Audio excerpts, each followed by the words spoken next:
Hello guys, welcome back to another video. Today we're back with more Mr.Ballen. As I saw from my last video, so one a few weeks ago, where we did the Mr.Ballen with forest camp stories.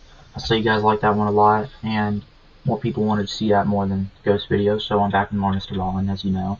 And I do want to just do this video because I'm going to get my wisdom teeth removed on Monday, so like in a day or two, by the time this is uploaded. So today we have apparently the most gut-wrenching hiking story that Mr.Ballen has ever told. So let's see if it really lives up to what he says. Every now and again, I'll find a story that is just really upsetting to me. Now, obviously, a lot of the stories that I cover are all, quite distressing. But today's story, which is about a missing hiker named Mike Turner, it just really upset me. It actually made it really hard to film this episode. Not making that up. It's just I was too emotional as I told it.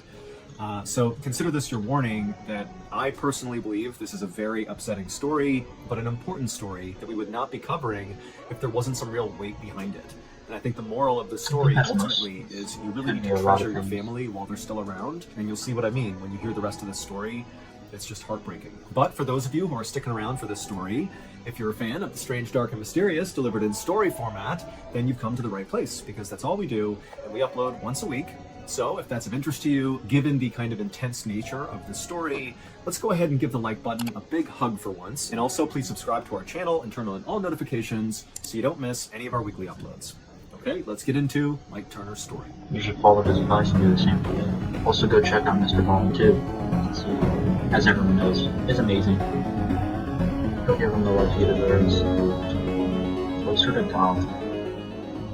On the afternoon of August 2nd, 1998, a 48-year-old, 6-foot 6-inch tall hiker named Mike Turner stopped for a moment and took his bottle out of his backpack and took a sip. Mike was standing in a cluster of trees on the side of this mountain about 11,000 feet up, inside of an area in Wyoming called the Fitzpatrick Wilderness. The Fitzpatrick Wilderness is easily one of the most visually striking places really in nice. the entire world. It's like all of the extremes of nature kind of collided together in this one place.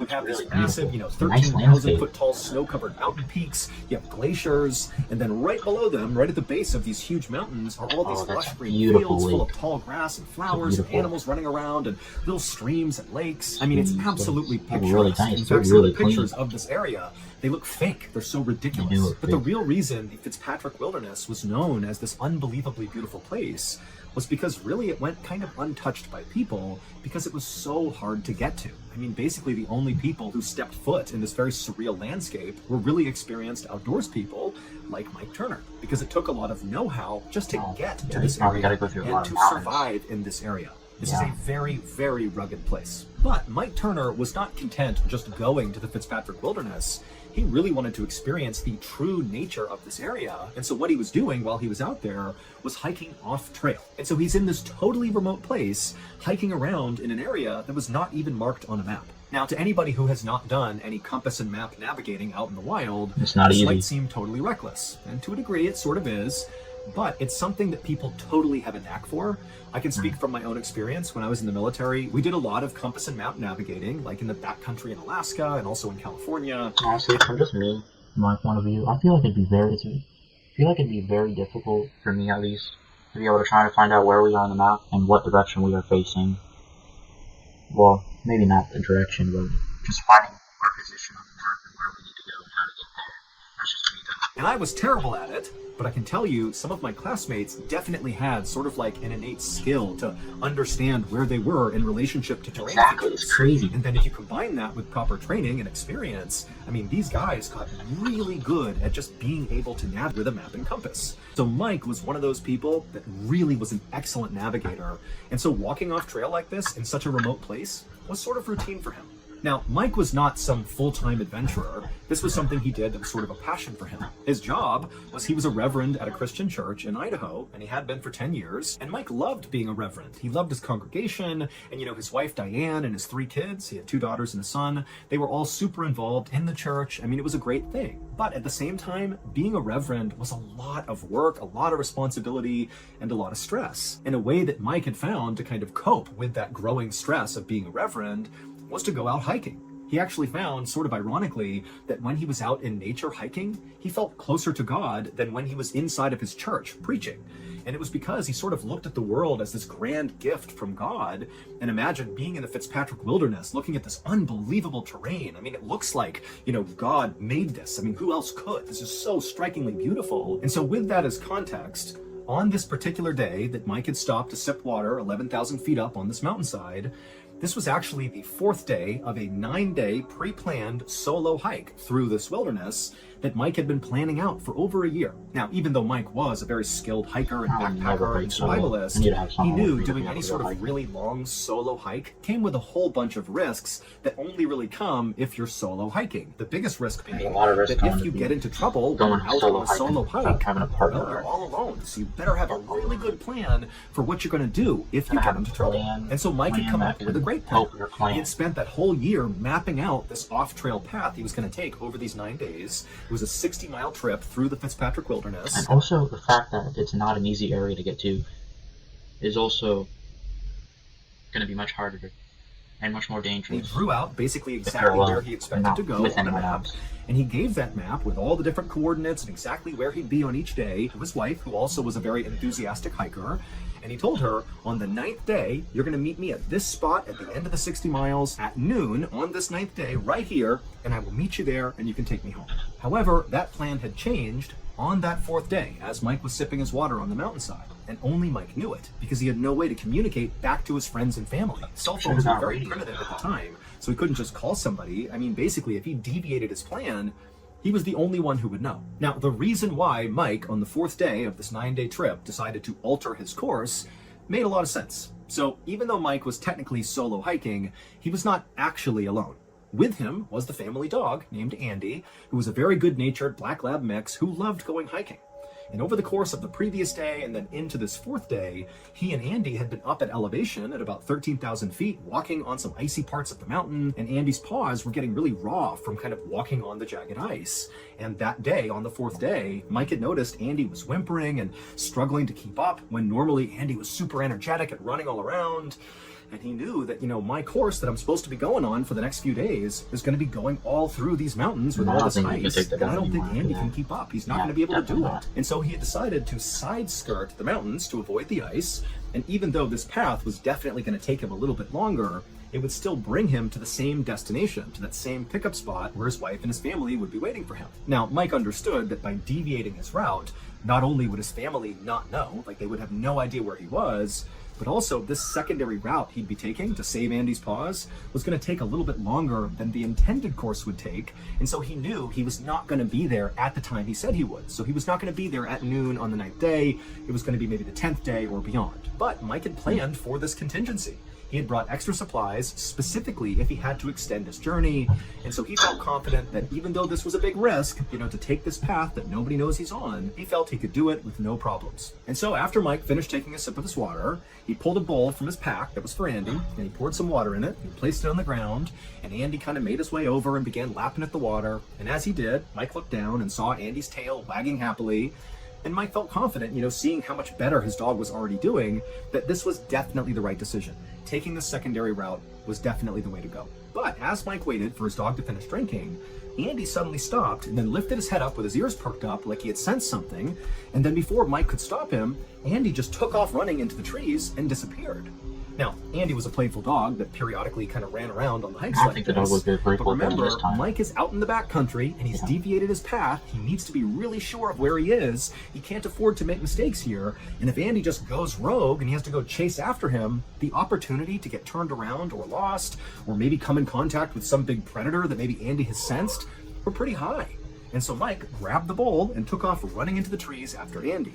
And after going into those trees, he emerged on the other side, Mike did, and suddenly he was hit with this incredible view kind of looking down towards this lake, and there was this huge clearing on this side of the mountain that was filled with these huge boulders, like boulders the size of small cars, and they were everywhere. Basically, the mountain, as it eroded, chunks of rock were rolling down into this clearing that was sort of at a slant down towards this lake, and it just filled the entire clearing with boulders, to the point where you really couldn't actually walk on solid ground. The only way to get from where Mike was and where Andy was, because at this point he could see his dog dog was making his way towards the lake. Clearly, that's what Andy had sensed, the lake, and he was going to get a drink or something.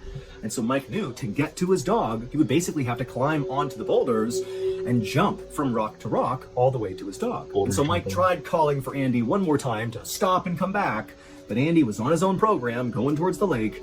And so, resigned to the situation, Mike climbed on top of the first boulder and began jumping boulder to boulder in the direction of his dog.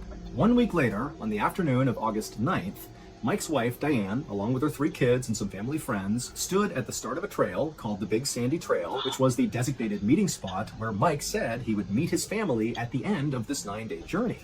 And as Diane stood there at this meeting place, she kept anxiously checking her watch. Mike was late, and not just a few minutes late. He was a full 24 hours late. Mike was supposed to be there on the 8th at noon, and now it's the 9th, and he's still not here. But remember, Mike is a guy that did stuff like this fairly regularly. He was very competent out in the wild, and everybody knew when he went off on this journey that, of course, there was some variability to when he would actually arrive at the meeting place. You know, despite Mike saying, I'll be there on the 8th at noon, Diane and her friends and family all sort of felt like, well, I hope he's there at noon, but realistically, he might be, several hours or maybe even a day late, and that's okay.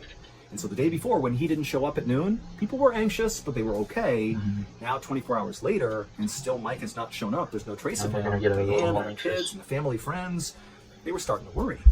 And in fact, before Mike left on this trip, he told Diane that if for some reason he does not show up on the 9th, so 24 hours after he said he would be there, and it's past 4 o'clock on the 9th, this is the trigger point, that Diane should call the authorities and assume something is wrong and send out a search party. And so Diane is checking her watch on the 9th, and soon enough, it's 4 p.m., Mike's not here, 4:05, 4:10, 4:15, still no Mike. And even though she knew her husband said, now it's time, go get the authorities, she just couldn't bring herself to do it. She felt like it's such a huge to-do if you get a search party organized out here. I mean, that's a massive effort, super expensive, and she felt like this for a reason. It's such a big area that's super hard to navigate through. Second, she told authorities that Mike would come walking out of the wilderness with a big story to tell and a big apology for being late.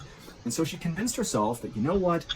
For me, I'd probably assume the worst, just in case. Never too safe to be sorry.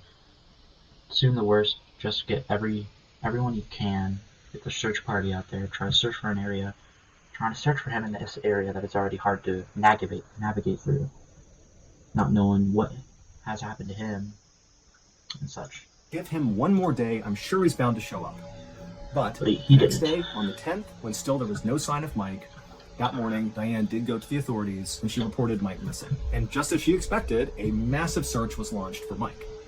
But you need to keep in mind here that, again, Diane and the searchers and everybody besides Mike has no idea that he has altered the path he was on. And they're going to be searching this massive expanse of wilderness, so even with the best of conditions, knowing exactly where someone is on their route. It's so hard to find people out here. I mean, it's totally rugged. Things are obscured from view, from the air, from the land. There are areas you can't even get to. There's predators out there. I mean, this is a dangerous thing to be doing. And again, they don't know he's not even on that path anymore. He's deviated. Yeah, they're just looking despite at helicopters in the air, horseback teams out in force, hundreds of volunteers combing the area looking for Mike, nobody found a trace of him. And after 2 weeks went by with this huge search producing nothing, they finally had to call it off. And so, of course, Mike's family is just unbelievably devastated. They have no idea what's happened to Mike. Have you ever thought to yourself, man, I just wish I could consume the strange, dark, and mysterious in live storytelling format? Well, guess what? That is now a reality.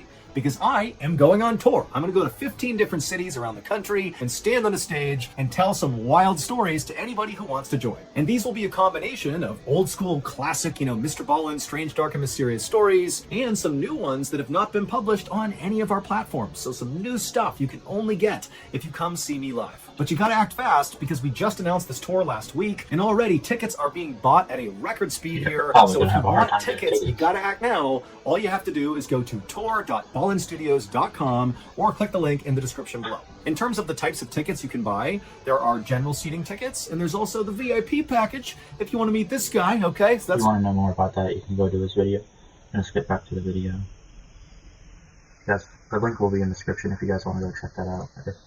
Any of you are We're now at interested in that? August 28th at this point. A couple of backpackers were hiking through an area in the Fitzpatrick Wilderness that was actually about 17 miles I hope away the dog's from the okay. last known sighting of Mike Turner. And that was not when he went through the trees and saw the boulders. This was around the time Mike literally began the he 9-day just left. journey. Somebody had seen him in one area, and so where these two backpackers are is about 17 miles away from there.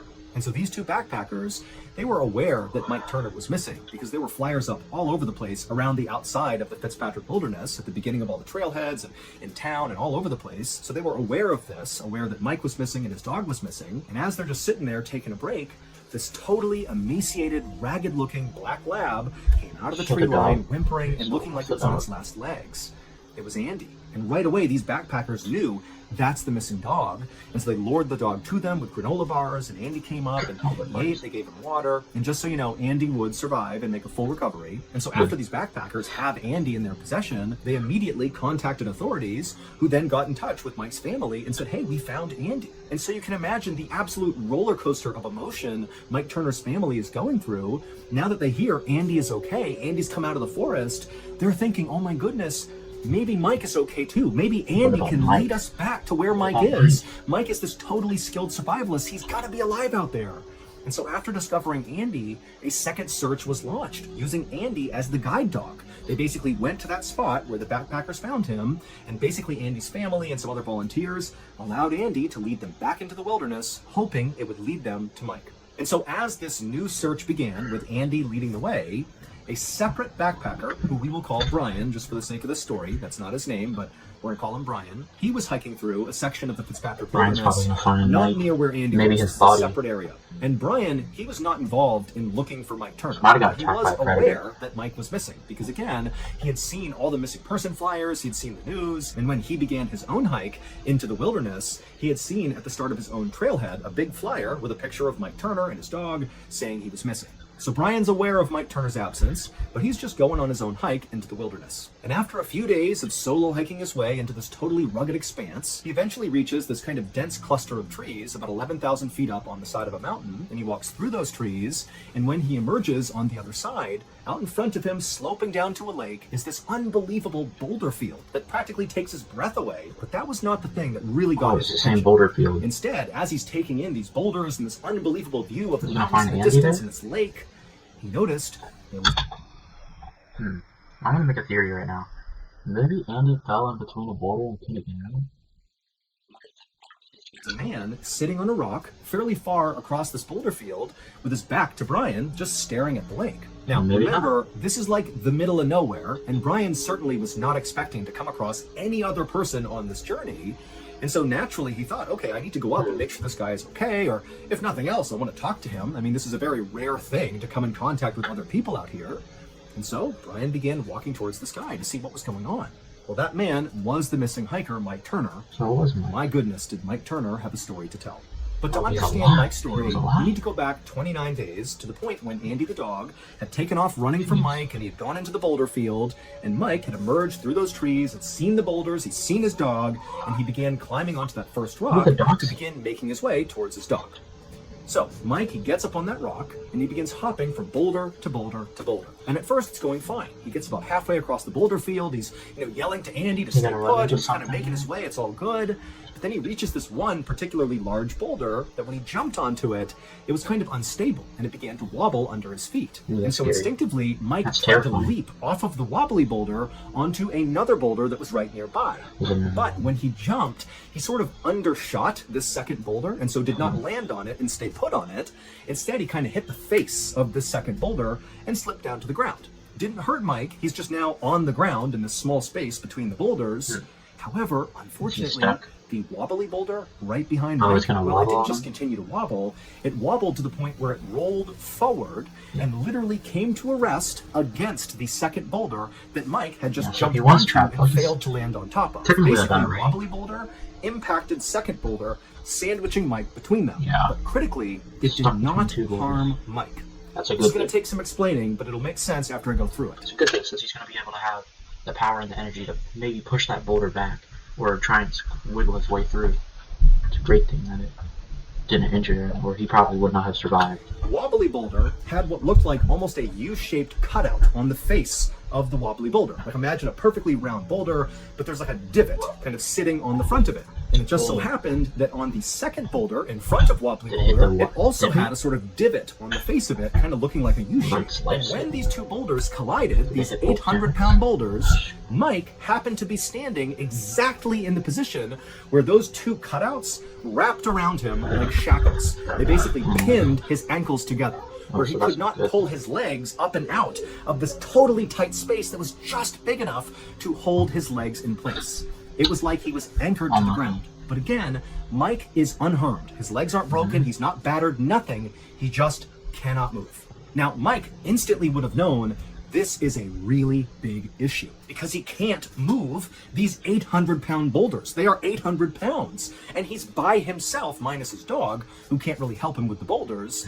And so Mike immediately just jumps into, oh my goodness, I have to find a way to somehow just move these boulders. Even just a millimeter, a centimeter would be enough to free his feet. And so he pulled off his bag, and one by one, he pulled out every piece of equipment he had, including his camera tripod and his stove and whatever he had. And he did everything he could to try to pry these stupid boulders off of him. Oh, it's probably a movie or something about this story that he told. Would not budge. And so after 2 hours of trying in vain to free himself, it dawned on Michael that he was not going to be able to free himself. The only way he was getting out of here is if somebody found him and rescued him. And so Mike, doing his best to stay calm, he pulled out his journal he had brought along for this trip in order to detail his closeness with God and what he was learning throughout his journey. Maybe his legs were still stuck in between the boulders when the other hiker found him. What he was doing when he was stuck, how he wound up in these sort of granite shackles, so to speak. He also very clearly in his writing was very much putting his faith in God to get him out of here. He wrote in his journal on this first day, 2 hours into this predicament, I am in your hands, Lord. I don't know what I may face. The idea being, I don't know what's going to happen to me, but my faith is in you. I know you will help me through this. And so after writing this initial entry, Mike turned his attention to survival. Like, not trying to push the boulders off, but trying to survive amidst the boulders as long as possible. And so he pulled out his blue sleeping bag and kind of wrapped it around himself to insulate himself. He got out his stove, and there was some snow in reach, and he began putting snow in the stove and melting it to create water. And he also pulled his tent flap over the top of him. I mean, he was basically setting up camp inside of these boulders.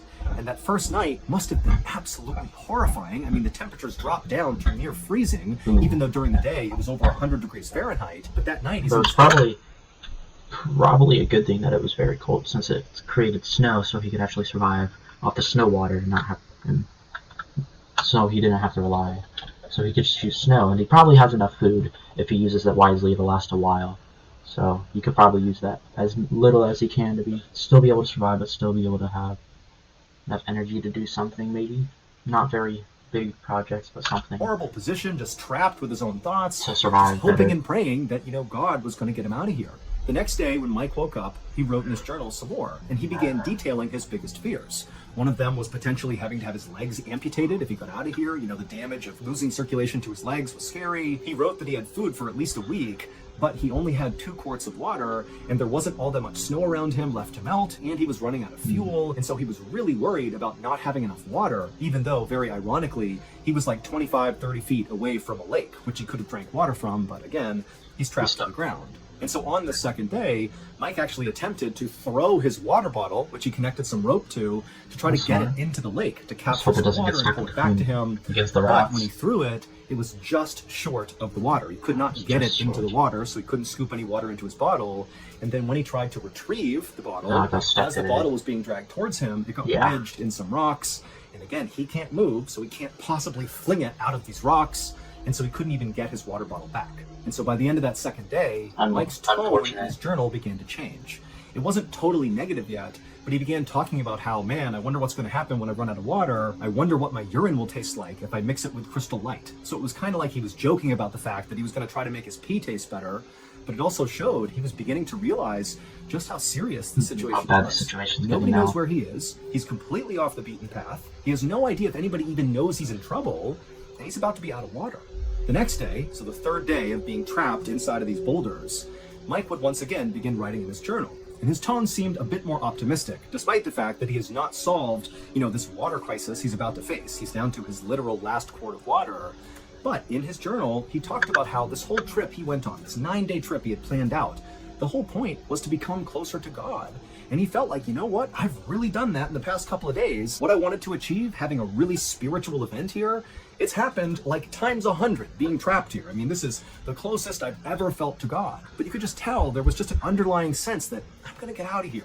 I'm going to learn from this experience. I'm not going to take stupid risks anymore. I'm going to be a better father, be a better husband, be a better reverend. I'm going to make something of myself. I'm going to improve as a result of this suffering I'm going through right now. However, over the next few days that Mike continued to be trapped in these rocks with no help coming, his optimism clearly waned. He began to write that he was angry with God. He wondered, is this a punishment for something I've done? And he also thought, maybe I failed God, and that's why I'm here. But it was just clear that Mike, who was this deeply spiritual person who absolutely believed in a higher power, how could he be in this terrible position and not be getting any sort of help from God? How could that be? But unfortunately for Mike, his situation only got worse. On about day 5 or 6, as Mike was laying wretchedly inside of this horrible camp he had built, he noticed that he had completely lost feeling in his left leg. Like completely. It was a dead leg at this point. And even though he knew by this point how bad of a situation he was in, this sparked a new, very real fear inside of Mike that he detailed in his journal. He knew his body was actually beginning to break down, and still there is no help, no divine help coming in despite all his prayers. There's no one coming to rescue him. He is all alone. In fact, Mike would write in his journal something that practically brought me to tears when I read it first, and it just said, "So lonely, more than I imagined." I just can't picture what it would be like to be trapped out there. You're not hurt, but you can't go anywhere, and you're all alone, just slowly withering away. And your family is somewhere out there with no idea. Nobody knows. It's just unbelievably devastating. Yeah. The mental torture this man went through is just out of this world. But it just keeps getting worse. Day 6, day 7, Mike at some point actually dropped his journal, and because he can't actually reach it anymore, he just picked up whatever objects he had and continued writing on them, like his pocket Bible, and then also there was an instruction manual for his stove, and he would write in the margins, and his writing just continued to get more and more pessimistic and sad. He began writing about how intensely he regretted his decision to take the long route. He was totally setting him up for this situation. Nobody would have known where he is. And so he's hating on himself. He's still mad at God. Why aren't you here? Aren't you seeing how badly I'm suffering? I mean, this is a guy who's basically losing his mind with regret and anguish and just pure loneliness. I mean, this is horrible. But then on the 7th and 8th day or 9th day that he was stuck in these boulders, once again, Mike's writing on his random things that he wrote on took another turn. Not only was his writing becoming more and more illegible, because he's literally dying here. I mean, his body's breaking down, he's exposed to the sun all day, and then at night it's freezing cold. He's not having any water, he's drinking his urine, he's got no food left, he can barely write. His writing begins to talk about his family and his children. At this point, Mike must have known the end is near. And so all he had was just the thoughts of his family. He began wondering, what his kid's life were going to be like in the future. Because obviously the implication here is he knows he won't be there to see it. He'll be dead. And then in some of the last entries he would make, it was obvious that really Mike had turned back to God. Now he was back to approaching God with open arms. He was no longer upset or questioning God's plan. He was just ready. He actually wrote in his journal, "Fill me with peace, Lord. May my conditions not deny my love for you." And then he wrote, "I'm ready to die, though I'm missing my family." And then in his final... You can tell how hard it is for Mr.Ballen to actually say this story. And it's definitely really sad. I don't even know if I could actually be able to read that entire journal by myself. I probably wouldn't be able to. You can hear it in Mr. Ballen's voice about how hard it is to actually say this story, as he said in the very beginning. Entry, which must have been on the 10th day of his predicament, Mike's writing was basically completely illegible at this point because he's right on death's door. And even though you can't really tell what he wrote, at the end of this final entry, it says, "Love, Dad." It was like he was saying his final goodbye to his family. Then Mike took off his wedding band and he placed it on the rock next to him because he knew once he died and decomposed, the ring would fall off his bones and be lost in the rocks below. And he clearly wanted his family to have that wedding ring. So he placed it on the rock and then he prepared to die. When Brian the hiker walked up to the sitting man he saw on this boulder, he realized almost immediately that that was Mike Turner because he had seen the missing person flyers before he came into the wilderness. And so knowing this is the guy they're looking for and knowing he couldn't move him, he covered him up, and then he took Mike Turner's wallet, which contained his ID, and then as fast as he could, Brian the hiker made his way back to the beginning of the trailhead and contacted authorities. I will say it took Brian almost 3 days to contact authorities, and he was going as fast as he could, retracing his steps. So that really gives you a sense of really just how remote of an area Mike was in when he passed away. And then also it would turn out that Andy the dog, who was leading that secondary search, he wouldn't find Mike before Brian would. But once they discovered where Mike had died and they checked the direction Andy was taking his family, it was obvious that Andy was heading in that direction. He was a faithful dog going back to save his owner. He just wasn't going to get there in time. And to close the story out, making it even more tragic, on the day that Mike left his wife Diane and his 3 beautiful children to begin this 9-day trek, after he left, Diane received a bouquet of flowers in the mail that Mike had sent that he knew would arrive after he had left. And attached to this bouquet was a note. And the note was written to Diane, and it just said, "Thank you for letting me live this adventure. Know that wherever I am and whatever I'm doing, I'm thinking of you." Man, that's sad. Hello, all you fans of the Strange Dark and... Well, that is it for that video.